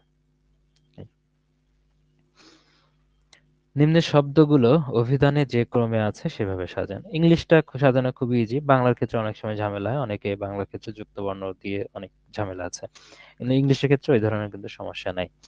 তো সবার আগে দেখেন পি আছে, তো পি তো সবার সাথেই বসবে, সব সাথেই আছে। তারপরের সেন্টেন্স, পরের ওয়ার্ডটা দেখতে হবে, সরি পরের লেটারটা দেখতে হবে। আর আছে, এ আছে, ও আছে, ই আছে, ডেফিনেটলি এ যেটা আছে সেটা আগে থাকবে। তাহলে এ আগে থাকা মানে কি এখানে 3 আগে আসতেছে, মানে পি এ, এটাকে আপনি আগে নিয়ে আসতে পারছেন। এটা তার মানে 3 নম্বরটা সবার আগে। এখন দেখেন 3 নম্বরটা সবার আগে মানে কি, গ, খ এবং গর মধ্যে অ্যান্সার আছে, তার মানে আগেই হচ্ছে ক, ক বাদ। এবার আসেন, প্রথমটা যেহেতু আমি পেয়ে গেলাম, মানে এই পি দিয়ে কিন্তু আপনি কোনো কিছু জাজ করতে পারবেন না, কারণ সবার সাথে তো সেম, এটা জাজ করা যাবে না। তাহলে সেকেন্ডটাতে জাজ করলাম যে 3 নম্বরটা আগে চলে আসলো, তাহলে 3 নম্বরটা আমরা আগে লিখলাম। And পরেরটা কোনটা যাবে, সেকেন্ডটা দেখুন জাজ করতে হবে আমাদের, সেকেন্ড কোনটা আছে দেখেন, এ আছে, আর আছে, তারপরে ই আছে, আলটিমেটলি দেখেন এর পরের বর্ণ, পরের লেটারই হচ্ছে ই, ও তো আরো পরে, 8টাও পরে আছে, তাহলে ই আছে, তাহলে 3-এর পরে আমরা জানি 5, আর 3 নম্বরের পরে আসবে হলো 5 নম্বর শব্দটা। তো আলটিমেটলি 3 এবং 5 পেয়ে গেছি এখানে, আর কোনো কিছু আমার দেখার দরকার নেই। অ্যান্সার ইজ খ। যদি এর বেশি থাকতো যে আরো সেম আছে, তাহলে পরেরটাতে যদি মিলে যায় যে দুইটা সেম, পরেরটাতে আবার যেতে হবে। যেহেতু এখানে পরেরটাতে মিলে নাই, ডেফিনেটলি 3-এর পরে মানে পোস্ট ফার্স্ট প্যাসেলের পরে আসবে হচ্ছে পেপল ডিকশনারির মধ্যে। তো এটা আসে মানে বাদ বাকিগুলো যেটা আছে এটা আমার ভেরিফাই করার দরকার নেই। যদি এটা অপশন দেওয়া সঠিক থাকে তাহলে এটাই আনসার হবে, আর অপশন ভুল থাকলে তো আপনি খুঁজে পাবেন না কোনোটা রাইট আনসার। তো আমার দুইটা মিলছে, এটা আমি ডিরেক্ট দাগায় ফেলবো, আমারও সময় নষ্ট করার দরকার নেই এখানে। একটি ছবিতে একজন পুরুষের দিকে ইঙ্গিত করে একজন মহিলা বলেন, তাহলে মহিলা এখানে দাঁড়ায় আছে, মহিলা একটা ছবি এখানে, ছবি দেওয়া আছে। তাহলে এই মহিলা বলছে এই এই ছবিটাকে যে তার ভাইয়ের বাবা, এর ভাই, তো ভাই হচ্ছে সিমিলার, যারা সমসম্পর্ক তাদেরকে আমরা সিমিলারই রাখবো। এই মহিলা বলছে তার ভাইয়ের বাবা, তো এর বাবা, এই বাবাটা আমরা মিডলে দিলাম। তো ভাইয়ের বাবা মানে কি, এরও বাবা, তো দুইজনেরই বাবা। আমার দাদার একমাত্র ছেলে, তার দাদা মানে এটা হচ্ছে বাবাদের লেভেল, এটা হচ্ছে দাদাদের লেভেল, দিলাম এখানে দাদারা। তো দাদার একমাত্র ছেলে, তাহলে এই দাদার যদি একমাত্র ছেলে হয় এটা, তার মানে এটা বাবা, এর বাবা সেম, তার মানে এরা হচ্ছে পরস্পরের ভাই বোন। ছবির পুরুষের সাথে উক্ত মহিলার সম্পর্ক কি, সেম লাইনে যেহেতু সম্পর্কটা চলে আসছে, তা ডেফিনেটলি এদের সম্পর্ক ভাই বোন, তার মানে পুরুষের সাথে মহিলার সম্পর্ক হচ্ছে সে তার বোন। ব্যাস। আর এমনি আপনারা অনেকে আছে যে সম্পর্কটা এমনি বুঝতে পারেন, অনেকের ক্ষেত্রে যাদের সমস্যা হয় তারা এইভাবে ফিগার আঁকে করতে পারেন দ্রুত গতিতে। ওকে, ই সমান 10, জে সমান 20, জিরো সমান ও সমান 30 আর টি সমান 40 দেওয়া আছে, তাহলে বিএসটি এর মানটা কত? আপনি যদি চিন্তা করেন একটার সাথে সম্পর্ক যদি চিন্তা করেন যে এ থেকে জেড পর্যন্ত টোটাল 26টা লেটার দেওয়া আছে, তাহলে 26টা লেটারের ভ্যালু মানে স্থানীয় মানটা যদি দেখেন যে ইর স্থানীয় মান হচ্ছে 5, A B C D E, তাহলে 5 এর জায়গায় এখানে 10 লিখছে ডাবল। আমরা জানি জে এর স্থানীয় মান হচ্ছে 10, তাহলে এর ডাবল লিখছে 20। তার মানে দুইটা জাজ করে আমরা বুঝতে পেরেছি যে স্থানীয় মান যেটা আছে তার ডাবলটা এখানে দিয়েছে, তার আমরা বিএসটি আমরা সরাসরি যেতে পারি। বির স্থানীয় মান কত আমরা জানি 2, তার মানে এখানে 4 লিখতে হবে। তারপরে এর স্থানীয় মান আমরা কি এখানে জানি হচ্ছে 5, তার মানে এখানে 10 লিখতে হবে। তারপরে এস এর স্থানীয় মান কত হচ্ছে এখানে P Q R S T, খেয়াল করে দেখেন এস টি আপনার কাছাকাছি কিন্তু এটা দিয়ে দিয়েছে, টির মান 40 এখানে দিয়ে দিয়েছে, আপনি টির মান 40 লিখে ফেললেন। তার আগে তো এস আছে, তার মানে এস এর ভ্যালুটা আপনি জানেন। তো এস এর ভ্যালুটা মানে টির ভ্যালু যদি 20 হয় তাহলে এস এর ভ্যালু হচ্ছে 19, তার মানে 19 এর ডাবল হচ্ছে 38। আর যেহেতু এখানে ডাবল করে গেছে তার মানে টির মান যদি 40 হয় তার আগের লেটারের মানটা ডেফিনেটলি 38 হবে। তাহলে এটা যদি আপনি যোগ করেন, যোগ করলে হবে 92। তো এটাই আনসারটা বলছে আর কি এখানে। এই ধরনের সিচুয়েশন অনেক আপনারা করেছেন আশা করি। দেন আসেন নিচের কোন শব্দটি অন্যদের থেকে আলাদা। এই টাইপ, হ্যাঁ এই ম্যাথটা, ম্যাথ তো না এটা, এই প্রশ্নটা আপনার এর আগে ফেস করেছেন আশা করি। কিউই দেওয়া আছে, ঈগল দেওয়া আছে, এমো দেওয়া আছে, অস্ট্রিচ দেওয়া আছে, এখানে উঠতে পারা না পারা দিয়ে কিন্তু আলাদা করা যায় এটাকে। হ্যাঁ, এখানে ঈগল পাখিটাই উঠতে পারে আর বাদ বাকি কোনোটাই কিন্তু উঠতে পারে না, এটাই আলাদা করার সম্পর্ক। ইমো, অস্ট্রিচ বা কিউই পাখি কোনোটাই উঠতে পারে না। তো এটা দিয়ে শুধু আলাদা করা যায়। যারা এটা এই প্রশ্ন কিন্তু আমরা বহুবার ফেস করেছি, প্র্যাকটিস করতে গিয়ে হোক বা প্রিভিয়াস সালের প্রশ্ন কিন্তু আপনারা বহুবার ফেস করেছেন, দেখেছেন এটা এই ধরনের প্রশ্ন কিন্তু আসে। ওকে, পরের প্রশ্নে যাচ্ছি। একজন মহিলা বলছেন আপনি যদি আমার নিজের বয়সকে উল্টে দেন, এটা আমি অপশন টেস্ট করেও করা যায়, বা এ ধরনের আমরা মানে সমীকরণের মধ্যেও করেছি, দ্বিপদী সমীকরণের যে ম্যাথ গুলো করেছিলাম ওর মধ্যেও ছিল। আপনি যদি আমার নিজের বয়সকে উল্টে দেন তাহলে তা আমার স্বামীর বয়সকে নির্দেশ করে। তিনি আমার চেয়ে ডেফিনেটলি বড়, বয়সে বড় এটা বলছে। আর আমাদের বয়সের পার্থক্য আমাদের মোট বয়সের যোগফলের 11/1 ভাগ। 11/1 ভাগ, তার মানে ওই যোগফলটাকে আমরা যদি 11 দিয়ে গুণ করি তাহলে সামটা কিন্তু পেয়ে যাব। 11 ভাগ মানে কি, মানে আপনি যখন ভাগ করবেন জিনিসটা কমে আসবে, আর যদি সেটা গুণ করেন জিনিসটা বাড়বে। তাহলে যোগফলটা এটা আর কি বলছে, এটা আলাদা। মহিলাটার বয়স কত, আপনি এখানে অপশন জাজ করে আপনি আনসারটা করে ফেলতে পারেন। অপশন জাজ করে খুব দ্রুত। 23টাকে যদি উল্টায় দেন তাহলে হয় 32। খেয়াল করে দেখেন এখানে বয়সের পার্থক্য প্রত্যেকটা জায়গায় ডেফিনেটলি 9 পার্থক্যই থাকবে, ডেফিনেটলি 9 পার্থক্য থাকবে। কোনো একটা ডিজিট যদি উল্টান তাহলে তাহলে মানে এর মধ্যে কিন্তু সংখ্যার পার্থক্য থাকবে 9। 23 থেকে 32 করেন, পার্থক্য 9। 34 থেকে 43 করেন, পার্থক্য 9। 45 থেকে উল্টায় 54 করেন, পার্থক্য 9। সবগুলোতে 9 থাকবে। তো এটা আলাদা কিছু না। তাহলে এবার খেয়াল করেন যে প্রত্যেকটাকে আমি উল্টায় দিই। 43, এটা হচ্ছে 54। তাহলে এটা হয়ে গেল, ডেফিনেটলি প্রত্যেকটা তার চেয়ে বয়সে বড়। এখন কিন্তু দেখেন বয়সে বড় এই পর্যন্ত আমাদের সব ঠিক আছে, তাহলে আমাদের শেষের টুকুতে যেতে হচ্ছে। বয়স, আমাদের বয়সের পার্থক্য আমাদের মোট বয়সের যোগফলের 11/1 ভাগ। পরটাতে যাওয়া লাগছে বয়সের পার্থক্যের মধ্যে, আর বয়সের পার্থক্য তো ডেফিনেটলি এখানে 9 হবে, প্রত্যেকটাতে 9। কিন্তু এখানে কিন্তু আলাদা কিন্তু মানে কিছু নাই। হ্যাঁ, যে আমি 23 থেকে 32 নিলে 9 হবে কি হবে না, তো পার্থক্য থাকবে। তাহলে পার্থক্য যেহেতু 9 হবে, আপনাকে চিন্তা করতে হবে পার্থক্য 9, এটা মোট যোগফলের 11/1 ভাগ। তাহলে 9 যদি 1 ভাগ হয় তাহলে 11 ভাগ কত? 9 11 99। ভাগ দিয়ে কমে, তো ভাগ দিয়ে কমা মানে হচ্ছে 9 হয়েছে।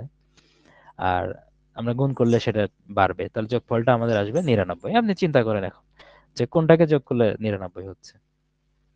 ডেফিনেটলি 45 আর 54কে যোগ করলে 99 হচ্ছে। ব্যাস এটা, কারণ এটাতে সবগুলোতে 9 আসবে। এখন এই যে এটা সহজে হলো, এটা দ্রুত করা। হুম, এইভাবে এটা কিন্তু এভাবে খুব দ্রুত গতিতে ধরতে হবে, কারণ প্রত্যেকটাকে উল্টাইলে এটা 9 প্রত্যেকটাতে আসবে। যেহেতু এখানে বলছে পার্থক্য হচ্ছে 9, তাহলে এটা হলো যোগফলের 11/1 ভাগ। তার মানে যোগফল হচ্ছে 99 হবে। 11 ভাগ যদি করেন তাহলে 9 হবে আনসার। ব্যাক ক্যালকুলেশন করতে হবে এটাকে। জাস্ট এখানে ভাগ করেছে, এটা আমরা কি করে নিব? গুণ করে নিয়ে টোটালটা নিয়ে আসবো। ব্যাস এইভাবে এটা চলে আসবে। যদি একটি কামান থেকে নিম্নলিখিত 4টি বস্তুকে অনুভূমিকভাবে নিক্ষেপ করা হয় তাহলে কোনটি সবচেয়ে বেশি দূরে উড়ে যাবে? এখানে কথা যেটা বলেছে অনুভূমিকভাবে, আপনাকে গ্রাউন্ডসে কিন্তু এখানে নিক্ষেপ করতে হবে। উলম্বভাবে কিন্তু বলে নাই, উপর দিকে গ্রাউন্ডসে বলছে। তো গ্রাউন্ডের ক্ষেত্রে কোন জিনিসটা বেশি যাবে? এটা ধরেন এরকম ভাবে দেওয়া আছে, যেটা চতুর্ভুজ, এটাও চতুর্ভুজ আকারে ত্রিভুজ আকারে আছে। তো এটা আলটিমেটলি বেশি দূর যাইতে পারবে না। যে জিনিসটা গ্রাউন্ডের উপর ভালোভাবে যাবে সেটার দিকে আপনাকে খেয়াল রাখতে হবে কোনটা বেশি দূর যাবে। আলটিমেটলি এখানে যে বৃত্তাকার যেটা দেওয়া আছে, বৃত্তের মতো মার্বেলের মতো যেটা আছে অনুভূমিক দিকে, সেটাই বেশি যাবে। কামান থেকে যদি মার্বেলের মতো একটা কিছু ছোড়া হয় ডেফিনেটলি সেটা বেশি যাবে অনুভূমিক ভাবে, সোজা। এমন না যে একদম গ্রাউন্ডস বরাবর দিতে হবে, এই বরাবর যাবে আর কি, সবচেয়ে বেশি দূরে এটাই যাবে।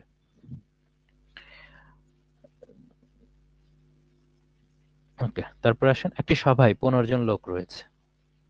তারা সবাই প্রত্যেকে একে অপরের সাথে করমর্দন করে, করমর্দন কতটা হবে? এটা বহুবার এসেছে আপনাদের, বহুবার আপনাদের এটা সলভ করেছেন আপনারা। তো করমর্দনের সংখ্যা কি আমরা জানি, কম্বিনেশন দিয়ে করি। তাহলে করমর্দন করতে কি লাগে? 2টা হাত লাগে, তা 2জন মানুষ লাগে। তার মানে এটাকে 15 কম্বিনেশন 2 দিয়ে যদি আমরা করি আনসার আমরা পেয়ে যাচ্ছি। তাহলে 15C2 যদি করি তার মানে 15 2 ঘর পর্যন্ত যাবে। 15 ইন্টু 14, এটা হইলো তাহলে ডিভাইডেড বাই 2। এটা শর্টকাটে এইভাবে করি আমরা। তো এটাকে এটা কাটলে হচ্ছে 7, আর 7 15 105। ডেফিনেটলি আনসার এটা। ইজি, বহুবার করেছেন। ওকে, নেক্সট কোশ্চেন। সেই জুটি নির্বাচন করুন যা চিলড্রেন এবং পেডিট্রিশিয়ানকে প্রকাশ করে। মানে একবারে বলে দিলাম, চিলড্রেন নিয়ে যে চিকিৎসা দেয় সে হচ্ছে পেডিট্রিশিয়ান। আলটিমেটলি এখানে কার চিকিৎসা কে করছে তার সাথে নির্ভর করছে। অ্যাডাল্টের সাথে অর্থোপেডিক্স এর সাথে সম্পর্ক নেই, হাড়হাঁটির যে চিকিৎসা দেয় সে হচ্ছে অর্থোপেডিক্স। কি, যেহেতু এখানে ব্যক্তি সত্তা বলছে, মানে সরি এখানে চিলড্রেনের কথা বলছে নাকি আমাদের পেশেন্টের টাইপ বলেছে, তাহলে এই পেশেন্টকে কোন ধরনের ডাক্তার চিকিৎসা করে? এটা, হ্যাঁ, কিডনির ডাক্তার নেফ্রোলজিস্ট ঠিক আছে, কিন্তু এটা তো পেশেন্ট না, এটা একটা অর্গান, অর্গানে ডিল করে। স্কিন, এটা একটা অর্গান, এটা ডিল করে। তো এর সাথে খেয়াল রাখতে হবে কোন জুটির সাথে কি সম্পর্ক আছে। পেশেন্টের সাথে ডাক্তারের রিলেশন লাগবে এখানে। তার মানে এটা কিডনির সাথে নেফ্রোলজিস্ট, স্কিন থেকে ডার্মাটোলজিস্ট, এইটা যেটা আছে, হ্যাঁ এগুলো রিলেশন সম্পর্ক ঠিক আছে, কিন্তু এটার সাথে প্রশ্নের সাথে মিলছে না। তারপর অর্গানের সাথে যাবে না, এটা রোগীর সাথে যেতে হবে। তার মানে ফিমেলস এর সাথে গাইনেকোলজিস্ট, ফিমেলদের যারা চিকিৎসা দেয় তারা গাইনোকোলজিস্ট। ব্যাস, এটা অ্যান্সার। নিচের চিত্রটি সিরিজ পূর্ণ করে কোনটা?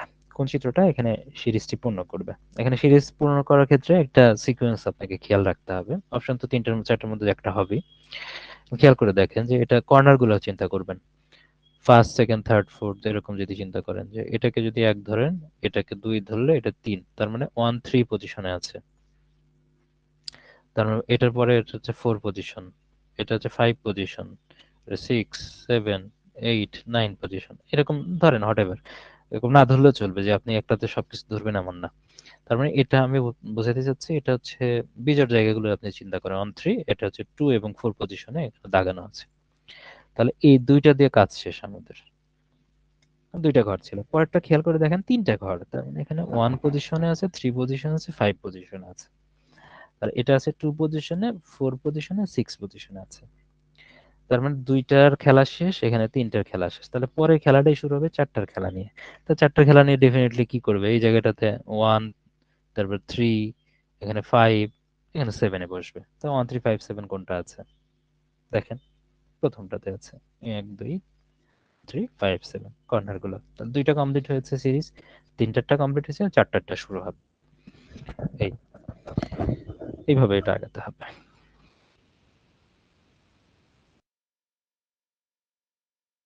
প্রশ্নবোধক চিহ্নে কোন সংখ্যাটা মাঝখানে?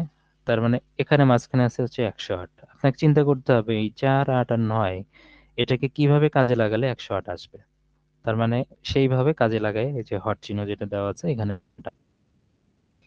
কিভাবে কাজে লাগান চিন্তা করেন। যদি এটাকে গুণ করি, 30 32 কে যদি আবার 9 দিয়ে গুণ করি তাও 100 হচ্ছে না, বেশি হয়ে যাবে। তিনটা যদি গুণ করি, পরের চিন্তা করি আমরা, আহ, কে 4 দিয়ে গুণ করা বা যোগ করলে তো 108 হচ্ছে না, বেশি হচ্ছে বা যোগ করলে কম হচ্ছে। মানে এমন একটা কিছু এর মধ্যে আছে, 4 নং 36 করি তাও হচ্ছে না, বেশি হয়ে যাচ্ছে না। এমন হইতে পারে যে ছোট সংখ্যাগুলোকে যোগ করে দেখে, তাহলে কি হইতে পারে, হইলে হইতে পারে কি হবে? আর 8 যোগ কত হয় 12, তো 12 কে 9 দ্বারা যদি তাহলে কিন্তু 108 চলে আসতেছে। তার মানে এইটার ক্ষেত্রে আপনাকে সেম করতে হবে। তাহলে 4 আর 5 গুণ করলে 20, 20 গুণন 12, 12 গুণন 24, আহ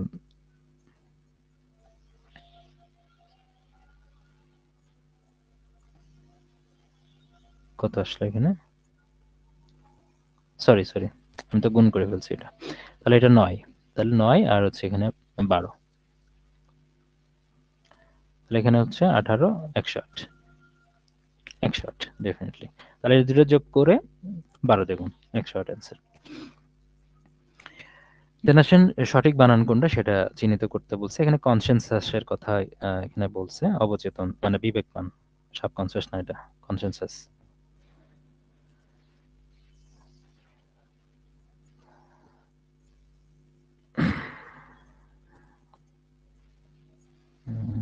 এক মিনিট।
ঠিক আছে, তাহলে এটার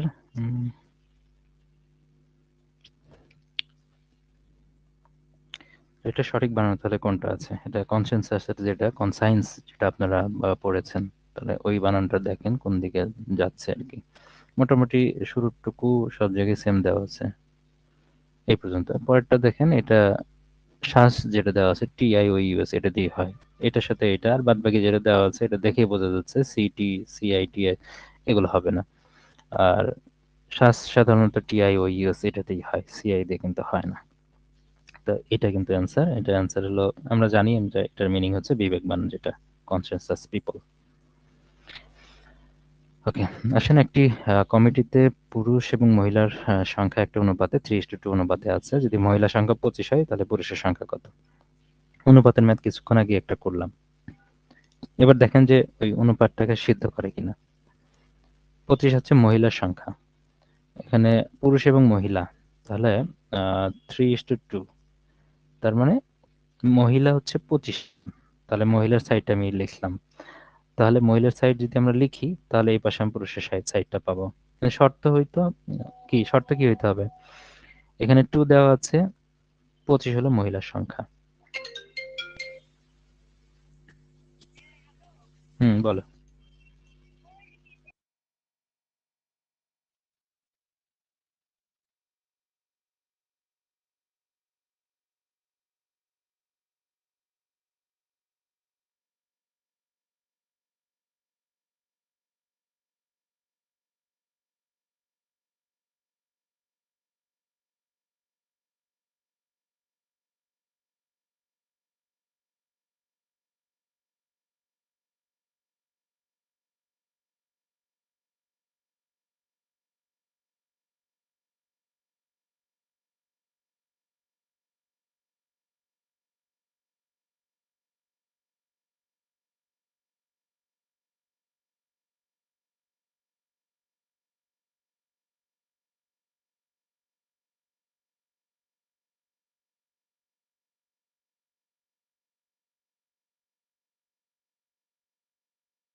ওকে, তারপরে তাহলে এখানে আমরা দেখলাম যে 2 আর 25 আছে, তাহলে 25কে যদি আমরা 2 দ্বারা ভাগ করি আমরা ফ্র্যাকশন নাম্বার চলে আসে। ওকে, ফ্র্যাকশন নাম্বার তো আর মানুষের সংখ্যা হইতে পারে না, 12.5 হইতে পারে না, বা এরকম সংখ্যা কিন্তু হইতে পারে না। যেহেতু ফ্র্যাকশন নাম্বার হবে না, কারণ আলটিমেটলি 3 এর ভ্যালুটা আমরা ফুল ফিগারে পাবো না, তাহলে আলটিমেটলি এই অ্যান্সারটা ভুল দেওয়া আছে। 37 সামথিং হয়, সেটা তো আসলে কোনো মানুষের ফিগার নাম্বার হতে পারে না। ঠিক আছে, এটা সম্ভব হতে পারে না। 37.5 এটা পুরুষের সংখ্যা হতে পারে না। তো এখানে যেহেতু দেওয়া আছে তার মানে এখানে ডেফিনেটলি ভুল আছে। যদি এটা 24 হইতো তাহলে অ্যান্সার আনা যেত, কারণ আমরা যদি 24 ধরি তার মানে প্রত্যেকটার ভ্যালু হচ্ছে 12, এটার ভ্যালু 12, তার মানে সিঙ্গেল, মানে তখন এটা কিন্তু করা যেত, 12 দেওয়া আছে তখন এটাকে রিপ্লেস করে কিন্তু একটা পূর্ণ সংখ্যা পাওয়া যেত। তাহলে সিঙ্গেল 2 এর ভ্যালু যেহেতু 12 যদি আসে, মানে 24 আসছে, তার মানে হচ্ছে সিঙ্গেল ভ্যালু হবে 12, তার মানে 3 × 36, তখন অ্যান্সারটা চলে আসতো, তখন 36 চলে আসতো, রাইট অ্যান্সার। তো এখানে ওরকম কিছু নাই যেহেতু, তো আলটিমেটলি এটা রাইট অ্যান্সার নাই এখানে। ইউবিকুইটাস মানে কি? ইউবিকুইটাস মানে আমরা জানি যে আমরা পড়েছি, এটা কিন্তু বহুল প্রচলিত একটা ওয়ার্ড, সর্বব্যাপী। হুম, সর্বব্যাপী যেটা সেটা ইউবিকুইটাস।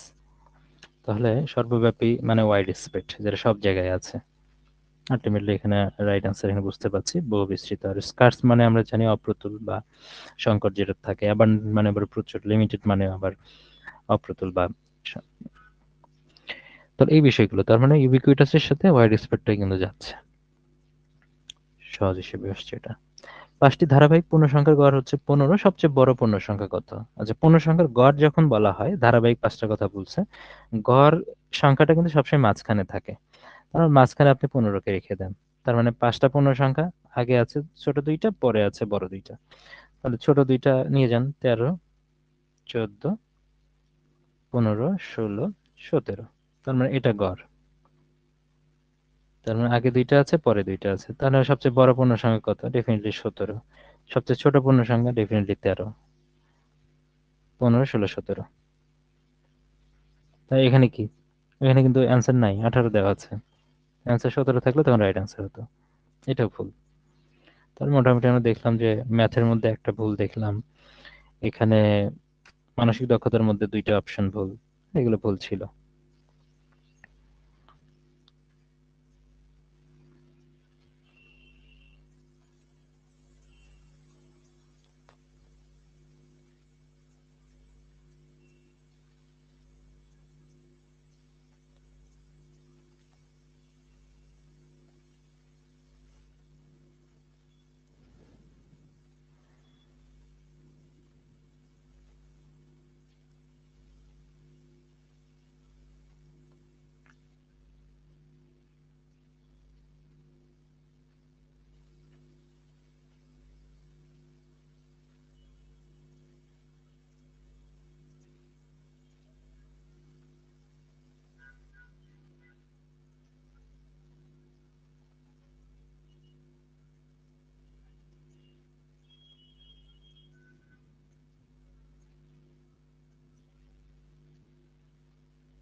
ওকে, আমাদের মানসিক দক্ষতা কমপ্লিট। এবার নৈতিকতা, মূল্যবোধ এবং সুশাসন।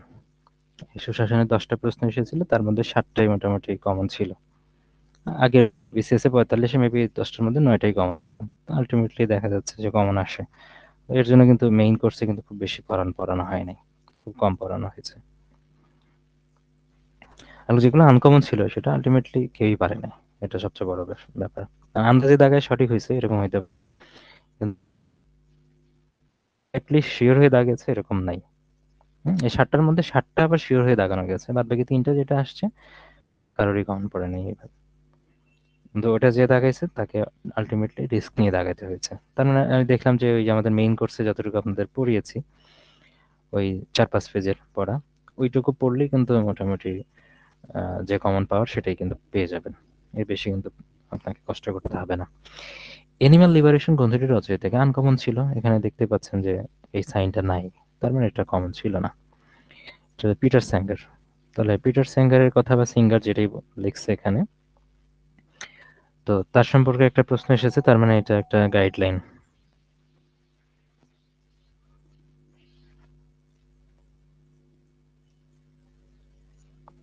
এর একটা গাইডলাইন, তার পিটার স্যাঙ্গার সম্পর্কে আমাদের একটু জানতে হবে। তাহলে এটা কোন দেশের তিনি দার্শনিক? ডেফিনেটলি এখানে যারা আছে সবাই দার্শনিক। তিনি হচ্ছে অস্ট্রেলিয়ান দার্শনিক।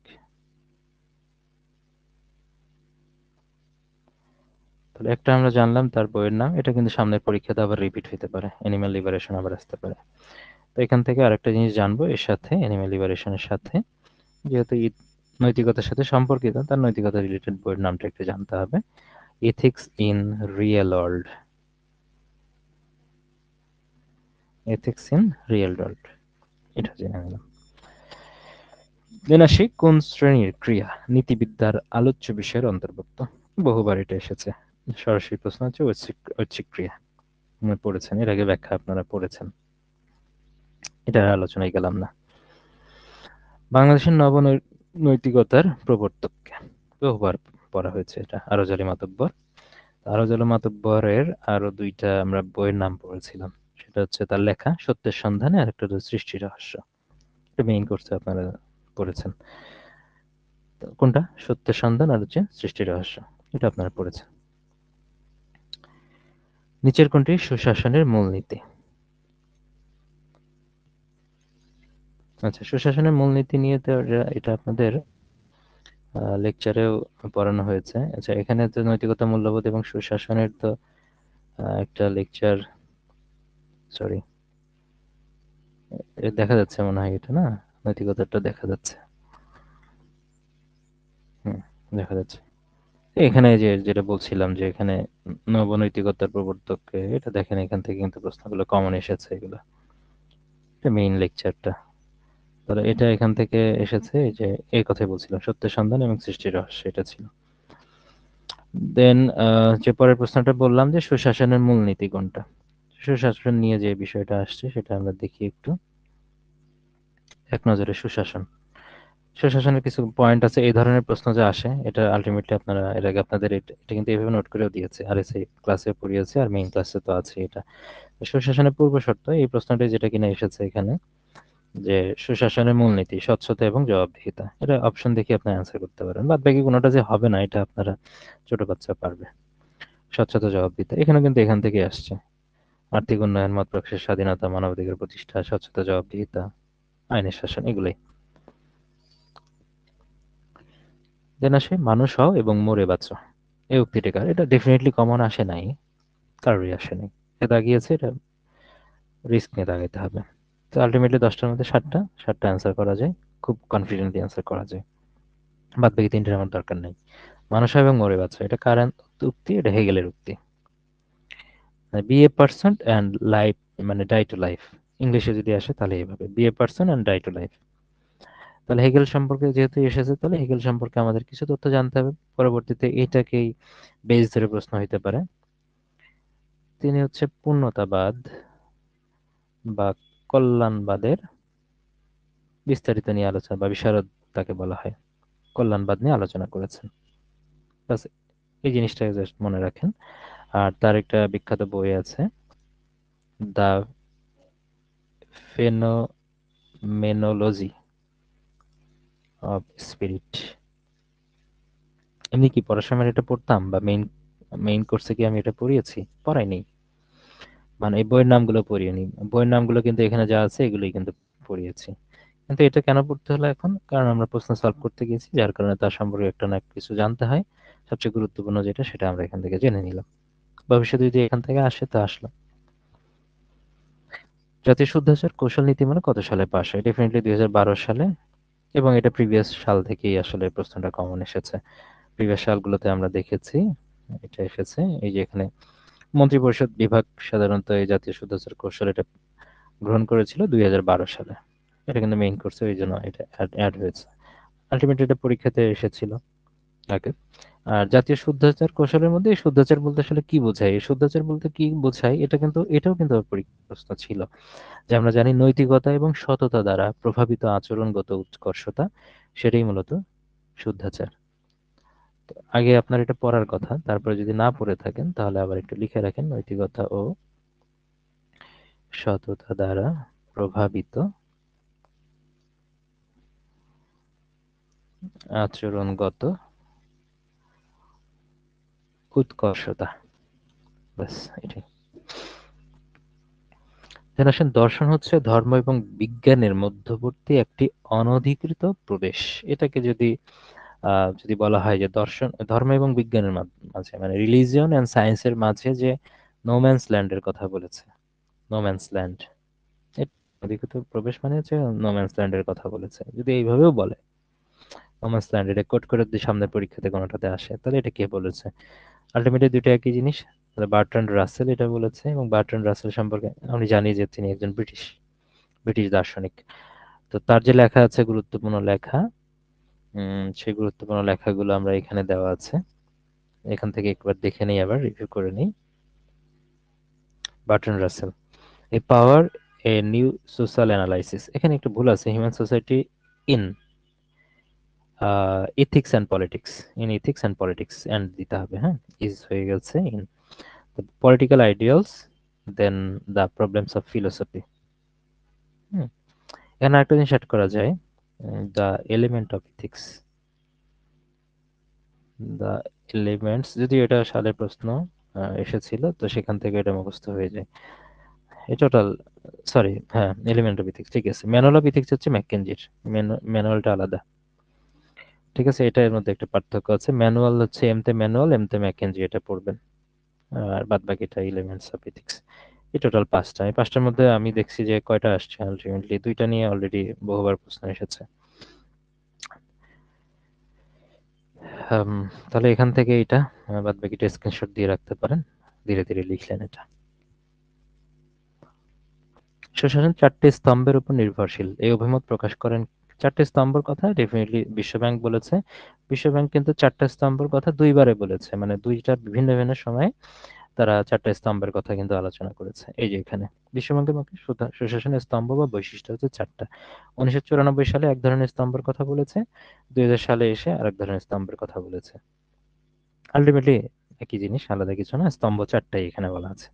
তাহলে সর্বশেষ যেটা, সেটা আমাদের হয়তো বা যদি পড়তে চান তাহলে সর্বশেষ স্তম্ভটা পড়তে হবে। কি কি আছে? দায়িত্বশীলতা আছে, অংশগ্রহণ আছে, স্বচ্ছতা এবং আইনি কাঠামো। যদি মুখস্থ করতেই চান তাহলে এটা, আর এটা একটু দেখে নিলেন, এবং এর সাথে মিল আছে যে আগেও স্বচ্ছতা ছিল, পরেও স্বচ্ছতা আছে। এই, যদি উন্নয়নের বৈধ কাঠামো, এটাকে আবার আইনি কাঠামো হিসেবে এটাকে রিপ্লেস করেছে। এই, তারপরে যাচ্ছি। আহ নিচের কোনটি স্মার্ট বাংলাদেশের উপাদান? ব্যাস, স্মার্ট বাংলাদেশের উপাদান তো তৎকালীন সময়ে খুবই গুরুত্বপূর্ণ ছিল, আর এটা আমরা জানি রিসেন্ট জিকে থেকে কমন আসছে। ঠিক আছে, রিসেন্ট জিকে তো এটা পড়ানো হয়েছিল। তাহলে কি কি আছে? আমরা জানি যে স্মার্ট সিটিজেন পড়েছিলেন আপনারা। সিটিজেন সবার আগে খেয়াল করে দেখেন, নাগরিক। তারপর নাগরিক দিয়ে প্রত্যেকটা ইন্ডিভিজুয়াল নাগরিক নিয়ে হচ্ছে সোসাইটি হচ্ছে। তাহলে সোসাইটি, আমি নাগরিক, তো আমি সোসাইটিতে বাস করি, তার চেয়ে বড়, এই সোসাইটির চেয়ে বড় কনসেপ্ট আবার ধরবো, সেটা হচ্ছে ধরেন একটা দেশ, এর ক্ষেত্রে কি কি থাকে সেটা আপনি ধরতে পারেন। তো ইকোনমিক্সও ইকোনমিও ধরতে পারেন, আবার গভর্নমেন্টও ধরতে পারেন, একই হিসাব। তো গভর্নমেন্ট যদি ধরেন, গভর্নমেন্ট, এরপরে আর পরেরটা হচ্ছে ইকোনমিক্স, ইকোনমি।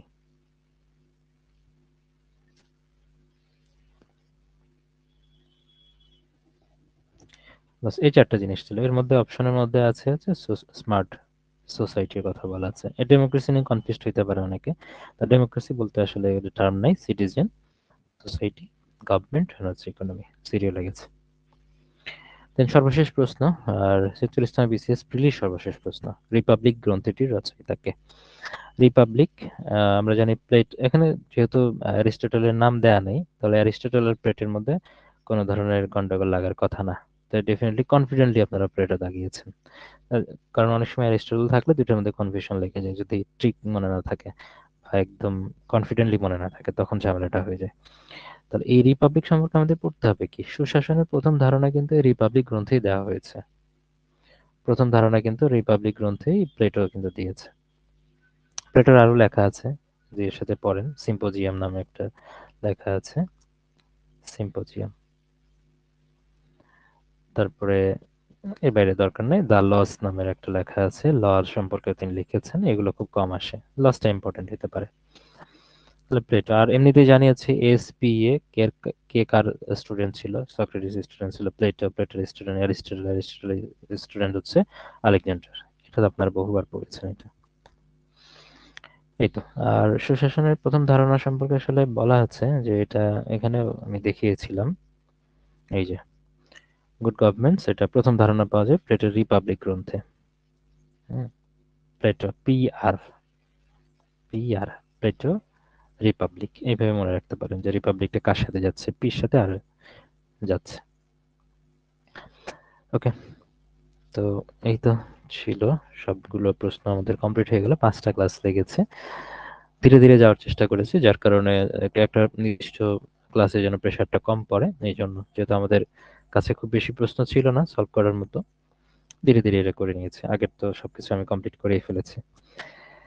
তো এই পর্যন্ত শেষ আর কি, মানে আগামী 47তম বিসিএস প্রিলির আগে, যেহেতু 46তম বিসিএস প্রিলি পর্যন্ত আমাদের সবগুলো প্রশ্ন সলভ করা হয়ে গেল, আরএসআই পদ্ধতির, মানে অফিসিয়ালি ক্লাসগুলো কমপ্লিট হয়ে গেল এটা। কিন্তু আপনাদের কোনো কিছু জানার আছে কিনা বা জিজ্ঞেস করার কিছু আছে কিনা?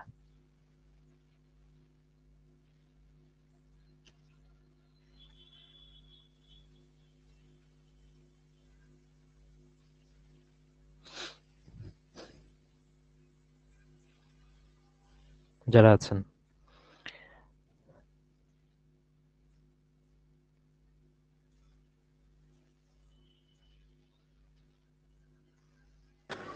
সালাম আলাইকুম ভাইয়া। হ্যাঁ, ওয়ালাইকুম আসসালাম। ভাইয়া আমি একটু বাইরে আছি তো একটু নয়েজ হতে পারে। একটা প্রশ্ন ছিল। হুম, হুম, প্রশ্নটা হচ্ছে ভাইয়া আপনার যে বলেন। এই মডেল টেস্ট প্রোগ্রামে যে 22টা সাবজেক্টিভ এক্সাম নেবেন, তো আমাদের মেইন কোর্সের ওই সিলেবাসের সাথে টপিক গুলোর নামের মিল পাচ্ছি না অনেকগুলো। মানে ওগুলো কিভাবে পড়বো? ওটার সাথে মিলবে না। হ্যাঁ, ওটার সাথে মিলবে না। ওটা একটু আলাদাই হবে। এমন অনেক কিছু থাকবে যেটা মেইন কোর্সের সাথে পড়ানো হয় নাই, কিন্তু ওর মধ্যে টপিকটা আছে। মেইন কোর্সে এমন হতে পারে আমি প্রিসাইজলি আমি কিছু লেকচার দিয়েছি যেগুলো একদম বিসিএস সিলেবাসের সাথে যাচ্ছে। আবার ওখানে কিন্তু এর বাইরে অনেক কিছু তথ্য দেওয়া আছে, আর হেডলাইনের সাথে মিলবে না। এটা একটা বিষয়। কারণ হচ্ছে ওইটা ওই এক্সাম ব্যাচটা প্ল্যান করা হয়েছিল যেটা আমাদের হচ্ছে আদার দেন আমার স্টুডেন্ট, হ্যাঁ? মানে এই স্টুডেন্টের বাইরে যারা আছে তারা নিজে থেকে পড়ে যে প্রস্তুতি সেটার জন্য আসলে করা হয়েছিল। যে নিজে থেকে প্রস্তুতির যে কিছু জায়গা আছে। তো যেটা মিলে সেটা মিলান, আর যেটা মিলছে না সেটা হয়তোবা অন্য গাইড থেকে পড়লেও পড়তে পারেন। আর না পড়লেও বাদবাকি যতটুকু আপনি পড়েছেন ওখান থেকে আপনি প্রস্তুতি নিয়ে পরীক্ষা নিলেন। তাতে কত নাম্বার পান সেটাও একটা দেখা যেতে পারে। ঠিক আছে ভাইয়া। আর আরেকটা প্রশ্ন ছিল আমার। কিছু ডিস্টারবেন্সের কারণে আমি হচ্ছে লাস্ট 2 মান্থস ঠিক মতো এক্সাম দিতে পারিনি। তো 47.3 এর হুম। এক্সাম গ্রুপে কি আমি এনরোল করতে পারবো কিনা? হ্যাঁ, ওটা তো সবার জন্যই দেওয়া হয়েছে। 47.3টা হলে আপনাদের আগের যারা আছেন বা 47.1 বা 2 যারা আছেন তাদেরকে সবাইকে ওইটাতে বলা হয়েছে যে 47.3 তে আসলে যাদের পরীক্ষা বাদ আছে ওইটাতে দিবে। ঠিক আছে ভাই, আমি তাহলে ওই ওখানে রিকোয়েস্ট পাঠিয়ে রাখবো না। থ্যাংক ইউ ভাই। ঠিক আছে। ওকে, ওকে। ঠিক আছে তাহলে, ভালো থাকবেন সবাই। খোদা হাফেজ। আসসালামু আলাইকুম।